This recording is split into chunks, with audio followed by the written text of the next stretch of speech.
right, welcome guys at table. We are back. It feels like it's been a while, but we're back. A lot of things have been happening, and we are on episode number 4. So thank you for tuning in. I really sound like a podcaster now, don't I? Hey, you're getting pretty good at this, bro. You're getting like natural now. I got most people or anybody who see my Instagram, I got a new mic, so I've been practicing. You got a shirt? New mic. No, I didn't get a shirt. Yeah, I wish I got a shirt or a Sennheiser, but those things cost a little bit more money. Shoot. So yeah, I know that. How's everybody doing? Start over there. Oh yeah, there's no cars. Damn. I'm back. I was sick last time, but I think the podcast was canceled or not. You guys had like technical difficulties or something. We delayed them because of you, Ed. Well, we're back. I'm today's host. That's cool, man. All right, so today, we're going to be talking about. Oh, you forgot a few to ask things. how Roman was doing. Oh yeah, I don't really care. No, I'm just kidding. It's doing good. It's been real busy actually. Yeah, the last few weeks have just been kind of nonstop. I haven't been posting as much content, so that's kind of horrible. Just because getting caught up with life. Bad Roman. After all the shit he gave me, at least 2 a week is this goal, so that's going. But I was planning to start putting like 3 to 4 a week, and it kind of all fell off. So, but hey, new week, got a video coming out today. Go watch it. Go watch it. Dude, you've been posting a lot. You've been posting some like actual like content stuff too, like some talking head videos. He had a workshop, man. Yeah, dude. How was the workshop? That's actually how was question. That? So my workshop was interesting because not a lot of people showed up, but the people who did loved it. I think that's more important. And it also gave me like an hourly rate, like what I'm actually worth, and I was like, not that I don't doubt myself on my worth, but it was like a lot more than expected. So I'm happy with it. It was my first one, and shout out to everybody that came, and I think there's more coming. Dude, I texted G about it. I was like, wait, people paid to go there? I thought it was a free thing at first. I was like, what? Good for you, man. Do you think my time is worth free? No, I thought you were doing it for the community. I'm down to build for community, but Good for you, man. Yeah.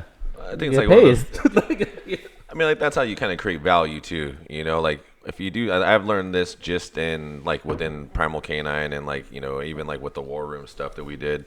A lot of the times, like nothing against people, but a lot of the times people just take advantage of the situation because they're getting things for free. And then if you do that over and over and over and over again, then they diminish your value. So at certain points, you have to like be like, hey, like this is what the cost is to like talk to me. Like not to say like you want to be like a jerk about it, but like you just have to like set a standard, right? Like this is what it is to like this is what it is to like for me. Like if it wasn't for like Aaron, like I would be like training dogs for like super cheap, like all the time.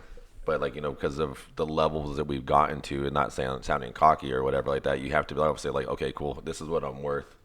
Like to talk to me because this is what I've established. This is my portfolio of the things that we've done. 100%. So I think like that's something that's super important that I'm glad you actually did.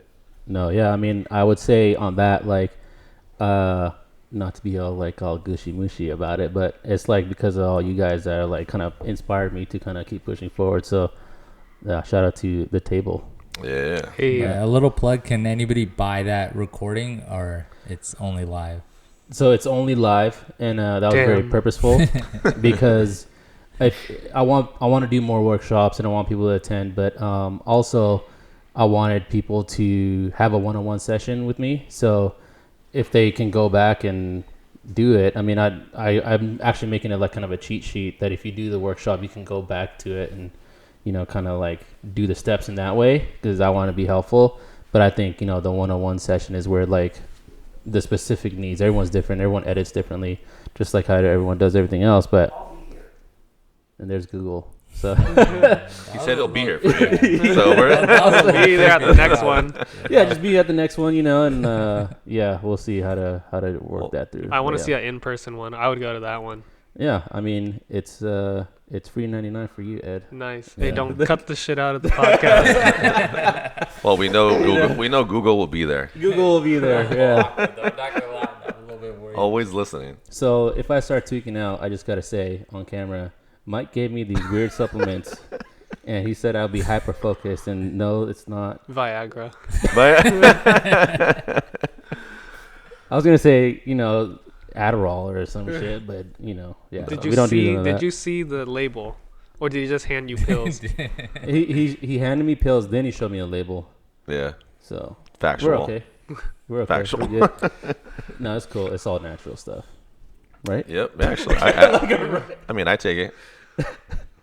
All right. How are you doing, Mike? I don't think we actually talked about what's going on your end. I'm actually good, man. It's been for me, like, obviously I've said this in multiple podcasts already. Like, it's been a rough couple of months for me, like, just dealing with a bunch of things. And, I've been hustling for 10 years, like, pretty strong, and, like, developing a lot of different things, and, working on Primal, Street League, Canine U, all this mentorship things I do, everything like that. And so it's been a little bit of a rough road, but, like, I'm finally, like, popping out of it. So I'm really happy about that. I'm starting to exercise again. Freaking took the stuff I gave you and ended up running 6 miles. And, like, if you saw, like, my story this morning, like, sweat out, like, an insane amount. Oh, yeah. I saw that. It was like he, like, squeezed his like, shirt. Just everywhere. Just went everywhere. Disgusting. It was like a faucet. But, like, that's, like, that I, kind of, like, off subject on that. But, like, that's why, like, I really like running, because it's, like, you have that time to, like, suffer, like, and you have to, like, okay, am I going to stop? I'm not going to stop. Am I going to stop? It's different than, like, lifting weights or, like, doing anything like that. Like, you actually have, like, to, like, mentally go through the process. So, like, I ended up running, like, 6 miles. I was going to do more, but I was like, obviously you guys know I have, like, a gimpy knee and a shoulder. So I was like, maybe I should. And 6 miles is easy for you normally. Yeah. I mean, because I usually will do, like, 13, 14. A couple miles. Mile I struggle after 10 minutes of cardio. Yeah, same. The cardio is different, man. Like, cardio, as obviously, like, I'm a bigger dude, so, like, lifting and stuff like that is pretty much easier for me. But, like, the running stuff, that's, like, the hard part. So, like, I always focus on, like, trying to do the stuff I don't want to do and just do it and keep doing it. And that's how I end up running all that stuff. But other than that, man, I'm glad to be back at it and, in a regular, normal mindset and ready to kind of attack everything. So that's for me. Like, I'm good. I don't know if you guys have seen Road to Street League on YouTube, but there's this scene where Mike is in a sling and he's doing push-ups one-handed with the guy who's being certified, who is Chris Sykes, by the way. I think that was kind of an insane thing that I saw.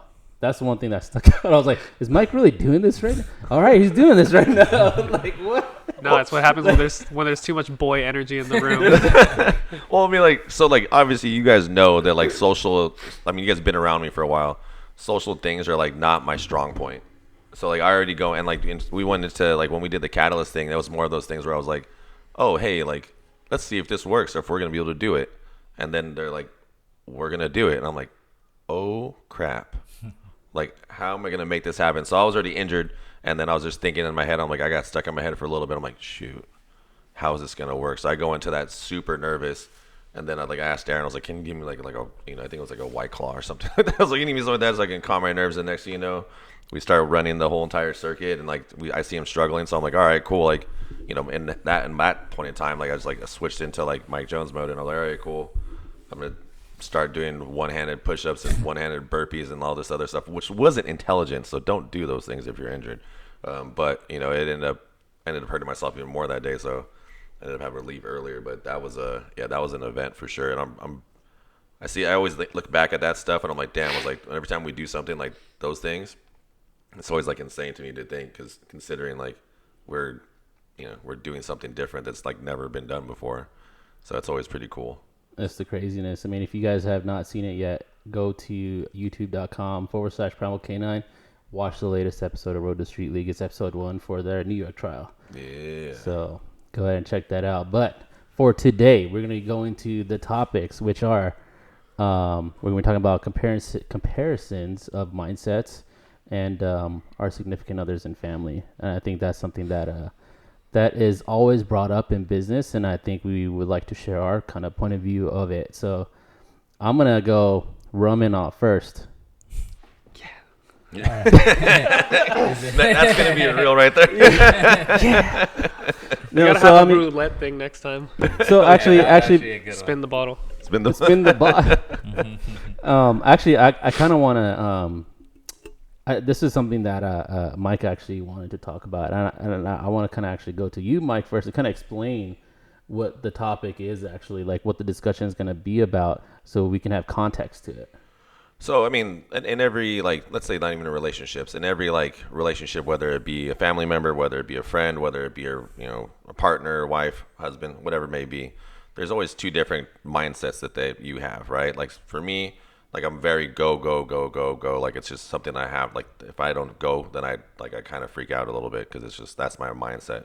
Whereas people who have, like, more, you get the people who are like, oh, you need to chill out, you need to do this, whatever like that.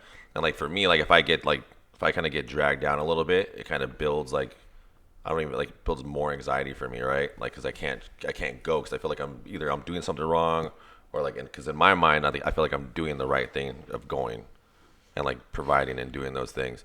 So when you kind of get dragged down a little bit, you start to feel like, man, am I doing something wrong? Or like you start building animosity or like whatever it may be. So the comparison and mindset, I feel like is really important for an entrepreneur to know that it's okay to, like you're going to have that difference, right? Like there's going to be a difference and it's okay that someone else has a different mindset. But when you have that mindset, you kind of want to make sure that like you're not being deterred by that. So you can continuously establish your goals. Because if you like don't establish your goals, I feel like, and if you have the mindset, like especially like the one I have, then you start to build like resentment, animosity, or like you start feeling like you're doing something wrong when you're not really doing something wrong. Your mindset's different. So it's just like you might be that outlier. You're like what David Goggins says. He's like you got to be whatever. It's what's his freaking thing. It's like be different. You got to be the different amongst different people. You have to be the outlier. Mm-hmm. In that sense, and it's okay to be that person. And that's where like the difference in mindsets and understanding that if someone has that more relaxed mindset or wants to chill, it's not necessarily like they're being bad. Or like you have this one going forward, it's not necessarily you do anything bad. It's just two different mindsets, and understanding and explaining that to people and saying like, hey, like this is how I am, this is how I feel, this is what I'm gonna do, this is what makes me happy to do these things. It's okay if you feel that way, but like this is where I'm at, and you can kind of have to find that little balance there. So that's kind of that's what the explanation was really. All right. I mean, like, you kind of just gave yours, like, in that, like, how you feel about it, right? I mean, yeah. I mean, the comparison of mindsets is like, I feel like it's a foundational thing of kind of the essence of who you are in a sense, right? Like how you approach everything. It doesn't even matter if it's business or anything else, really. Like if you are going into business and you have that go mindset, then that's just like part of who you are in a sense. Well, because we all know that like the road to like success, like at least for individuals who are like really driven, can be extremely lonely. You can be like, and if you don't have like that back end support, or like if you have that confusion of like, oh, like this, they're against me. It's like, no, they're not against you. They just their mindset is different. Or may not understand completely. Yeah, but that doesn't matter. That doesn't like mean that like they're not like supportive of you. They just don't understand it. So Raman. Yeah, I think it's somewhat straightforward. It's really having yourself and your significant other like be on the same page, and I think that was something with my wife, like early on, we really focused on kind of understanding each other. She's always been working, playing it safe, and allowing me to kind of have that risky path. So it's really just knowing what's the end goal.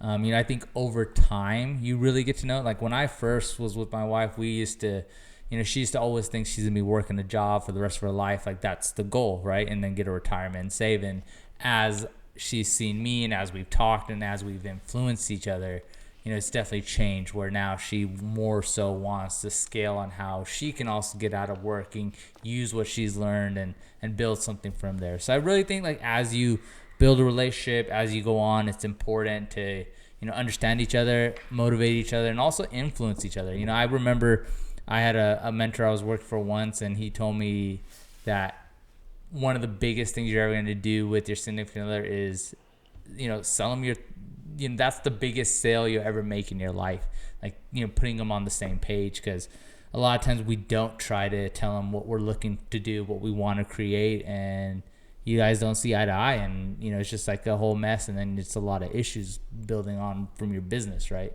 So I think it's important to stay aligned and to be on the same page with each other. Can I have go ahead, Mike. Well, I think like one thing too is like it's obviously like they're even like not even say like in a relationship, but like the different mindsets of different people, right? Like the, you know, like Ed, you know, one of the guys like he looks to is like Kobe Bryant, right? Like his mindset was vastly different than the other players. I was watching the Shaq documentary that's on HBO, and like they were talking about like how like Shaq was like, I need a rest or whatever like this, and like do all these other things, and like Kobe's like, I'm, you know, he's getting on, you know, Shaq's butt. I'm not gonna say the A word because I'm trying to be good at this now. No more dolphin noises. No more so dolphin far, noises. so good. Yeah. Yeah, I've been practicing. So like, you know, he's talking about like the different mindsets of different people, right? Like someone needs to more relax more, and then like Kobe's like, I'm gonna keep going and stuff like that. So just and understanding the differences and making, I think you know the next subject will be like relationship based, but like understanding the differences and what works for one person may not work for the other, but it doesn't mean one way is worse than the other or one way is better than the other. It's just what works for that person, right? That's kind of what we're talking about in mindset in comparison, right? Like, so I think a lot of times in relationships, it can be almost formed as a competition. When it's not a competition, it's a comparison. You know, it's them being like, hey, like your way's not better than mine, but your way works for you, or my way works for you. And then, like you said, if it aligns, then it aligns. And then that's where it makes worse. Or I feel like it's like good balance too, right? Because if your wife is doing the normal job, then you can make those risks versus like both people making risks or something like that. Yeah, I could imagine. And that's what it came down to now. You know, her goal is she wants to take risks, but we know there's some stability to it, right? Like at the beginning, I remember when we first got together and she's a nurse practitioner, but she was going through nursing school and I was doing entrepreneur stuff, and I left that behind to get a job right out of college, and I started working. And the day she graduated nursing school, she told me, hey, you know, you wanted to do this business stuff and you stopped doing it so you can help me get through nursing school. Like now you can go do that. Like you can go quit your job and you can go back to the business. Oh, yeah. And it was that's like the alignment you look for, right? That's respect, yeah. Hell yeah. All right, Ed, you're up. Where to start? Well, I mean, I guess starting with like the relaxed versus go mindset, I would say for me in the beginning, for probably like first 20 to 24 years of my life, I wasn't like wanting to do all the business stuff. I was just focusing on being like the stability and like getting a normal job and whatever. But I feel like during that time, the Asian normal linear way. Yep. And during that time, I was just like, man, I wasn't ever really that driven. I kind of like developed that later on. And I was always like, I'm okay being a B student. I'm okay just like getting by or whatever. And I think after that, it kind of clicked where I wanted to do more. And then that's what kind of trickled into all the business stuff. But now I feel like now that I'm in the business stuff, my balance is like not good at all. I think like, and that's, I think there's time for balance, you know, and I think there's time for balance once you've already gotten to where you need to go, you know, or where you want to go. I mean, unfortunately, at least for me, like in my mindset, like unfortunately, like when I get to where I need to go, like I feel like I need to go somewhere else and keep going and keep going. So like, I think like, and it's nothing, like I'm saying, nothing against people who like balance or want balance, but I think like that's again, like we're talking about the individual mindsets of relax and, you know, and go. It's like one of those things. I think if you have it drilled into you and if you like you build it and like, you know, you said something switches in you, I think once you get to there, like some people want to like stop, you know, but like you know, I didn't come this far to just come this far, you know. It's like, okay, I got to here, so now I want to go more, you know. Like that's where like the individual mindsets, and like sometimes when you get to that level, and I think that's where we talk about the comparison aspect of it. Some people look at you like, you know, like freaking, you know, like what Goggins always says, like, you know, it's like you're gonna eventually get to that part, like you're going to be like misunderstood and people aren't gonna understand it, and like it's nothing against anybody, you know, that's just their individual mindset. But I think like that's where people kind of have like an issue, you know, and like they kind of like, okay, like, well, this person's crazy. Well, this person's actually trying to achieve something that's like, you know, crazy.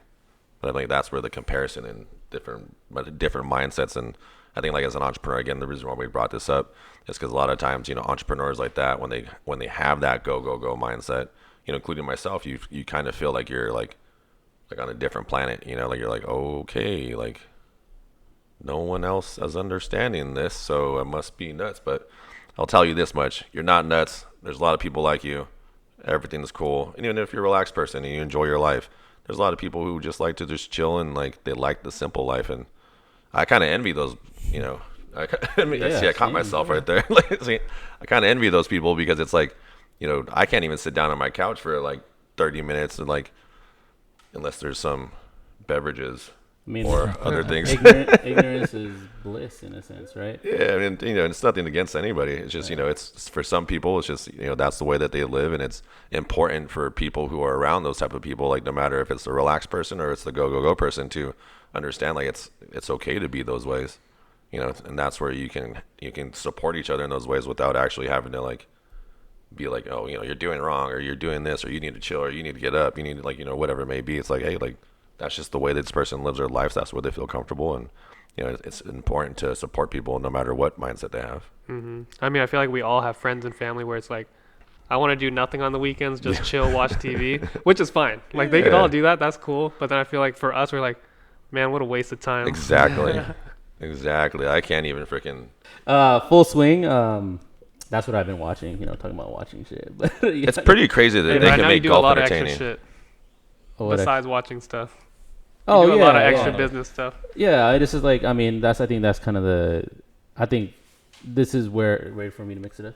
Yeah. This is where I feel like Mike was like trying to get at is like, work what works for you, but then there's also like, that go mentality of like progressing in your business. And I think that kind of that work-life balance is like, man, I like last like hour of the day just winding down like watching Netflix. Is there something wrong with that? Does that make me any less of a hustler? No. It doesn't. It's just that balance that I need to keep going. Mm-hmm. Is that a bad thing? No, not necessarily. But I think, when you come to comparison of being different, you talk about Kobe. I think me and you, Mike, we talk about like Tom Brady, who wasn't happy with like one Super Bowl. He won 7 Super Bowls. That's kind of crazy. He's like the comparison, like football version of like the GOAT.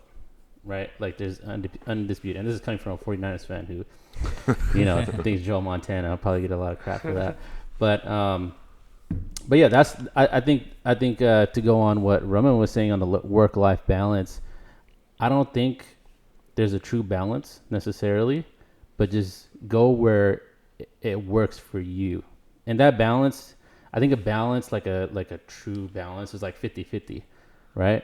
But I don't think it's ever going to be 50-50. It could be 60-40, 80-20. Hell, sometimes even like 99-1. I don't know. Whatever people are happy with, honestly. As long as you, in my opinion, I think as long as you're like consistently going forward and like pursuing your goals, I think that if you have that mindset and not taking the extra steps and not taking the follow-up steps of continuing to pursue that, I think that's the difference between, having like those, again, not to be undermining anybody the 9-to-5, because this is not for you guys in a sense, or maybe might get inspired for somebody who's 9-to-5 to switch to a business or this, go mentality, or like even Ed, like he said, he was like going down that route and then something clicked, right?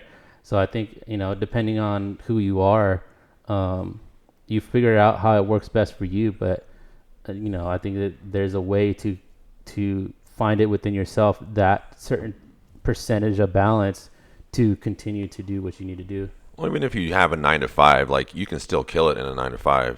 You can still go out there and like, you can still murder it in a 9-to-5. Like there's nothing wrong with that. It's just more of like, it's about the go mentality is just about doing your absolute best all the single time, or at least trying to do your absolute best all the time, no matter what situation that you're in.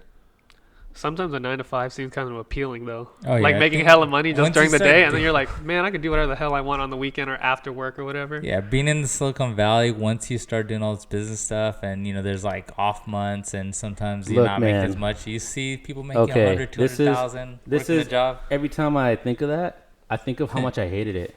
I worked for Google, beginning. Like I worked for even like retail, I worked for Google, like I worked for corporate America. Like, dude, I hated it. I hated it so much, and that's that memory I keep in my mind. Dude, like, no, don't go back. This is not UG. You know what I mean? Well, I think my head. Oh, go ahead. But I know what you're saying, though. I understand like the appeal of it. It's just that I feel like, I think me and Mike, we talk about this. I didn't even talk with this about my brother. Is like once you see like how like the world works and like how marketing works, it's like the curtain being lifted. And you can't put the curtain back. Yeah. You know what I mean? Like you can't. It's like how things work, and like like as far as marketing and stuff goes, and like I just can't. I just once you know, you know. Yeah. And I think all you guys know what I'm talking about. I don't know, Mike, if you can explain that better. You know what I mean? Like I think you guys understand, but I don't know if like people listening understand. I think like so. I mean, I get the 9 to 5. I mean, I get it. Like, I understand it in a like contextual manner. Like with somebody that would be appealing to somebody. It's just like it's almost like, and I'll say it in my own way. Once you like start your own business and then you suffer in the period of time to build that business, and then you learn the marketing aspects of it. You learn all these other things. Like you learn how to build your business. You learn how to do these things. And now your business is set and successful, or like, not successful, but maybe building, right? You're like, if I can do all this, by myself or with my team, why would I do anything else for anybody else when I can make this money for myself and I can make it for everybody else too? Like, especially for me, like there's been times where like I've had struggles with Primal Canine. I'm like, dude, like whatever, man. Maybe I'll just figure out like, and then it'd be like that 30 seconds, and I'd be like, nah, can't do it. Like it ain't me. Like. Also, I don't want anyone telling me what to do, so that's kind of that's another reason. But yeah, but like it's just once you're in it and you're doing it and you're there and you're gone through the stuff and you're working, you're busting your butt and you're doing all these things and you see the money coming in and you see like how you can actually make it happen. There's just it's like burn the ships. Like there's no going back. Yeah, it's plan A. There's no plan B. Because when you have a plan B and you have a plan B in the C, you're not really like dedicated to plan A. So it's always plan A no matter what. Because if you have all this other stuff, there's no real going back. All right. Well, since you talked about your kind of like dark memory of the 9 to 5, I can recall when I used to work at the hospital, I would wake up at like 5 because it was an hour away. I was in Fremont and then I was at Stanford. Dang. I'd wake up at 5, drive there early because then to beat the traffic. Oh my God. Because then once the traffic builds up on the bridge, it takes hell long, like maybe hour and a half if there's like an accident or something. Because it's only like, what is that bridge? I think it's like 2 or 3 lanes, something hella small. Yeah. And then I was like, I would drive there early and then take a nap in my car until work started. And then by the time like I'm done with that shift, I would go home and it'd be like another hour to hour and a half. I'd be hella tired in there. I'd be dozing off while I drove home every single day. Jesus. Sometimes I'll wake up and be like, damn, how the fuck did I get here? Dolphin noise, Ed? Dolphin noise, How Ed. the F did I get there? And I mean, I think that's the thing that makes me scared of the 9 to 5. But nowadays, dude, some of my tech friends, they'll be like sales, marketing, recruiting, or like engineering, and they'll be like, yeah, I work like 3 hours a day and I do whatever the hell I want the rest of the day. And I'm like, dude, these guys are getting paid hella and they barely work. So I feel like that's what's glamorizing the new 9 to 5 nowadays. I guess that's where the layoffs start coming in, At one point, it all catches up, right? Yeah. I mean, I think as far as business owners and like anywhere you go, I think the tangible things you can learn that will like exponentially grow your business is like sales, copywriting, how to talk to people. Those things are like invaluable no matter where you go, what industry you're in, and that's how you're gonna grow. So I mean, it could be 9 to 5, it could be in a business, right? So good luck to everybody. Yeah, work hard. Right. Good luck. Well, I mean, shoot, if you, not to say it's anything bad against anybody who works a short amount of hours and makes a lot of money, but like eventually everything catches up, and a lot of times like once I've noticed this on my own self, like when I kind of had like this like issue in the last couple of months, like when I took the gas pedal off and I'm like, all right, cool, I'm gonna like try to relax, my sales decreased. Yeah. And then now like, okay, like I'm back on it, like doing these things like that, my sales increased. So I know like the only thing that works for me is gas pedal down and then basically throw the brake out the window and figure it out from there. I agree. Because I feel like, well, I guess every industry is different, but I feel the same way with you, where it's like, if you put hella work in, you will like break that roof of whatever money you're making. But if you slow down, it's just going to be like dropping. Exactly. Yeah, but I guess a good thing kind of from what Mike said, I think it kind of, if you think about it in a big picture, right? You have this job, you take it easy and you make a lot of money. It's cool maybe for a year, 2 years, maybe 5 years, but that stuff catches up with you in life and how you treat your day-to-day outside of work and kind of your goals. And, let's say that job changes up a little bit, right? Now what? You have this habit that you're living with of this is my mentality of work. Yep. So it's gonna catch up. I mean, and Roman said it perfectly. It becomes a behavior, it becomes a mentality, and that mentality is not healthy. Yeah. And it's not, because we've developed a culture of people who want easy things. Like if you think about it, like, our parents, or not really not my parents, but like your guys' parents, like everyone really worked hard to get there, right? And every single time, like that makes them, everything that they made good made us weak. Mm-hmm. So like that's where like developing that mentality and keeping that mentality and that behavior is really important. I think the kind of change in that is like I personally want to create generational wealth, and I think the old mentality has kind of going into like how family sees business and whatnot, is the old our parents, not yours, Mike, ours. Their mentality was work hard and we'll get someplace, right? And like they want to just save. They want to have money in the bank. And my mentality is not to like kind of nickel and dime things. It's how to make more money. I think that is a different mentality. Yeah. Right? Like, hey, let's save and nickel and dime everything versus how do we grow our income so we can create that generational wealth. And the idea, and this is something actually I wanted to talk about for a long time, is like this American idea of like, oh, you take mommy and daddy's money, right? Or you have like things passed down to you. I don't think that's necessarily a bad thing unless you like not use it properly. Yeah, it's how you use it. That's generational wealth, right? The idea of generational wealth is take what your family built and double that or triple that or 10x that. If you're not doing that, that's where I think it's like looked down upon, where you're like, oh, you take mom and dad's money and like just use it and abuse it. Yeah. There's a difference in that. And I hope and I think you're on the board with this, Mike, is like, I hope Ivy takes whatever you built and makes it even better, right? That's what I'm trying to train her. That's generational growth, right?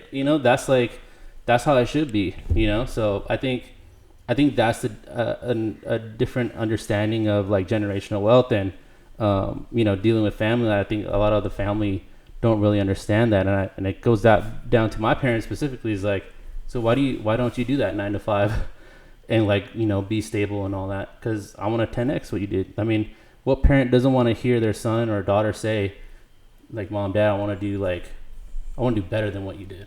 Yep. Mm-hmm.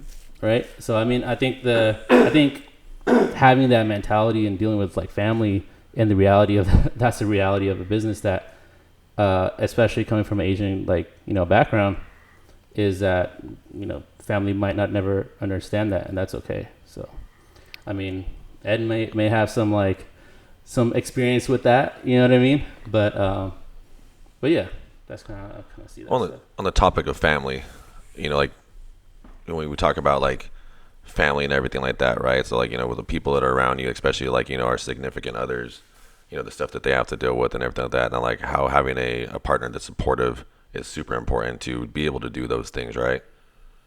And finding the right partner that's gonna be able to deal with us crazy people who just want to build businesses and do those things. That's pretty like it's very. I mean, my experience is very important. Mm-hmm. Like I've been divorced, because of somebody, nothing against them. It's like they can understand like the work ethic, right? I have a fiance right now who deals with my crazy A word like all the time and has to deal with our 7-day. Yeah, see, I got you.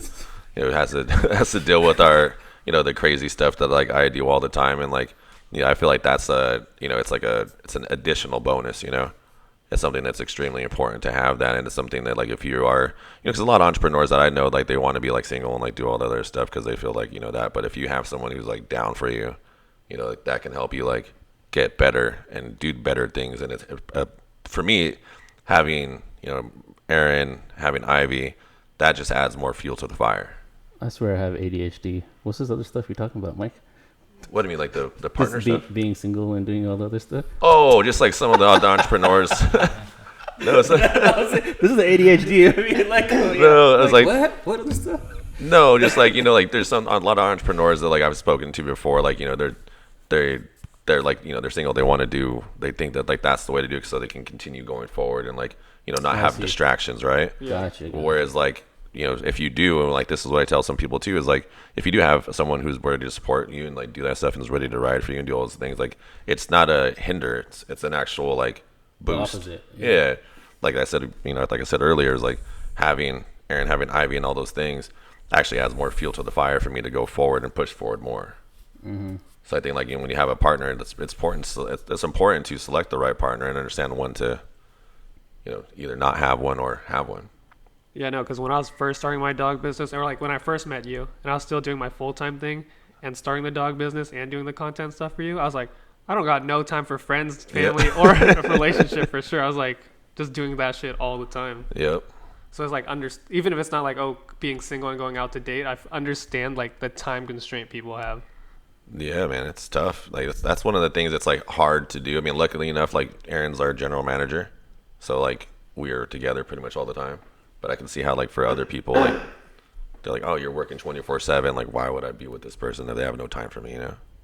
Yeah, I mean, on my end, I think when you know, going back to our why, like I think things have changed a lot for me in a sense where like I go harder. Yep. You know, so on that note, it's like I don't have time for like friends and family. My mom said like, you know, like a couple months ago, she's like, hey, like you work too much. I was like, what?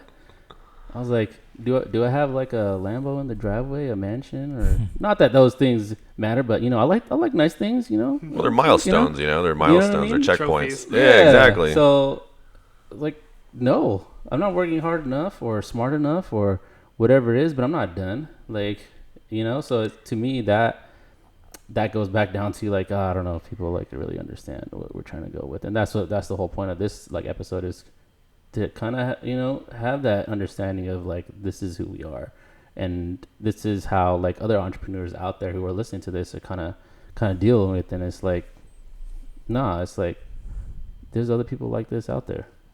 You're not crazy. No. Yeah. So. Oh, we still got time. Ed or Raman. Yeah, I think Raman didn't answer this part of it. Well, in terms of kind of the relationship and the alignment of that, is that? Yeah, just having the right partner can help you, you know, grow and get better, and using that stuff is like more. I guess. I feel like Raman. I feel like he has a really good. I know situation. Raman. That's exactly what I was gonna say. Raman is like. I feel nothing wrong with it. Everything's great. I think that what it is like everything builds out, right? And I think you pre-plan it. You know, I think it's been very fortunate for me to be with, you know, my wife for such a long time. I mean, starting from high school, and it all starts from, you know, when we were finishing school, and she's like, oh, I want to either be a teacher or I want to be a nurse, right? And me pushing her to influence to be a nurse, right? Because we all know that in the long run that's beneficial. Way right? better one. Yeah, and then she got passionate with that, and then it's like, you know, her finding her alignment with what's a good career, and then me finding, you know, my alignment with being able to be entrepreneurial and take risks and jumping around and understanding. And I think, you know, one thing with us in the situation, probably why it sounds so good, is we're pretty open and transparent about everything. You know, so she understands kind of the goods and the bads. And, you know, it's so funny. This is going to be such an off topic, but, you know, we tell each other everything, from the extent like when I used to do a little bit of sports gambling, right? She knew that I was betting this much money and making and losing and winning. Like, we have a very transparent situation, so she knows that like if business isn't going good right now, or I'm transitioning from one business to another, that there is 3-4 months of downtime where, you know, income's a little bit weird, then it starts picking up, right, and it takes off. So, you know, we've been very open and transparent about all that. And, you know, right now it's especially exciting for us because we're finally going into an adventure together. You know, we're getting into like residential care business where it's healthcare and real estate and something. They said adventure. So we're able to do adventures. Have you guys followed that? I mean, that was a passion project we tried and never took off with. I have a good question for you, actually. Yeah. Though. So, were there any points where your relationship struggled because of the risk taking? Good question. Yeah, and I mean, I think there's, you know, in the whole relationship, there's been plenty of times where, you know, emotionally struggled, or like, you know, even towards each other about like, hey, that you're holding this weight here and you're holding this weight here, or it'll be, you know, struggles with what was mentioned earlier about like, hey, you're spending too much time doing this and not doing that, and making them understand. I think 100% that was there, but we've always had a transparency of never to take something to like a higher level, like an argument per se, and be able to talk it out. And that's just probably a goal we set in our relationship. Whenever there's an issue, we do talk it out so we both understand. But so the big terms of it is very supportive. Of course, it's not all glamorous and perfect all the time, right? So we've had that plenty of times. And, I've jumped from a video production business to real estate to working for someone to going on my own. And, we both hold each other accountable. I remember when I wanted to leave wholesaling, she told me stick it out for a few more months so we could save a bit more. And I did 5 months of where I totally hated working for someone before I left on my own. And there was one point when it felt right, and I told her, hey, can I quit today? Like, I literally asked her, and she said, yeah, quit today, and then I quit. So it's like, being transparent and holding each other accountable. Gems. Dude, like, Raman's business relationship goals, right? I just got to make it. You should be a relationship advice guy. So, now on the next episode of The Table is ask Raman anything about relationships. He's going to be it's going to be Raman only episode. I mean, podcasts are non-podcast related because it's going to go. But I think, honestly, where it comes with the relationship is too many people don't think of it on the back end. Kind of like when we have a business, right? Like, we plan this out and we think of it in the goods and bads. And, you never want to feel like, oh, the person you're with is like a sale or something like that. But you really have to be smart about it, right? If somebody's arguing, you have to be like, what's more beneficial for me to hold my stance and argue about it, or for me to be the good guy and stop it, right? Say something polite and change up the topic. So it's like you have to really think of it as like how you treat your business, right? And I think a lot of people don't do that. Yeah. I'm going to be quiet now because I don't want to say things that might get me in trouble. No, I agree. I think it's just having an open communication is key to that part of it, right? And I like what you said about having that that open relationship in terms of like with your business, because it affects you guys' relationship, but also your day-to-day, your how much money you make, quite literally. Yeah, right? and you got to be smart about it. You got to be on top of it. So one thing I did, just a little, I guess, strategy, right, is if I'm doing something and she sees like I have a side project, I'll ask her, I'll say, hey, Yesenia, like, what do you think about this that I've been doing? And then she'll be like, honestly, this is my thoughts. And then if it's good or bad, like based on her response, I'll consider it and I'll change things up, or I'll explain to her what my goal is from this. Because as business people, we do spend a lot of time doing things that don't make us money right away and then put money in our joint account, right? So then, I explain to her, and sometimes she'll be right, and I'll be like, man, yeah, I should rethink this, right? Or I should be going harder in this area. But a lot of times it'll also be, hey, then she'll be like, I understand. I didn't really think of it like that. And then we move forward one way or another. Cool. You guys have any other additional thoughts? You want closing thoughts on that? No? I think we're good, man. I mean, wrap it up. All right, cool. So that is episode 4 for The Table. If you guys have been following us on network.ptv on Instagram, thank you. For those who haven't, give us a follow, and we'll see you guys on the next one. Wait, on YouTube. Oh yes, that's the Instagram to follow to update the news, but the YouTube is the YouTubes. It's where you watch our podcast. It is youtube.com/Primal Canine, and it's on the PTV network. So go ahead and give us a watch there. Make sure you like, share, comment, all those things. We're also on Spotify and Apple Podcasts, so check them out.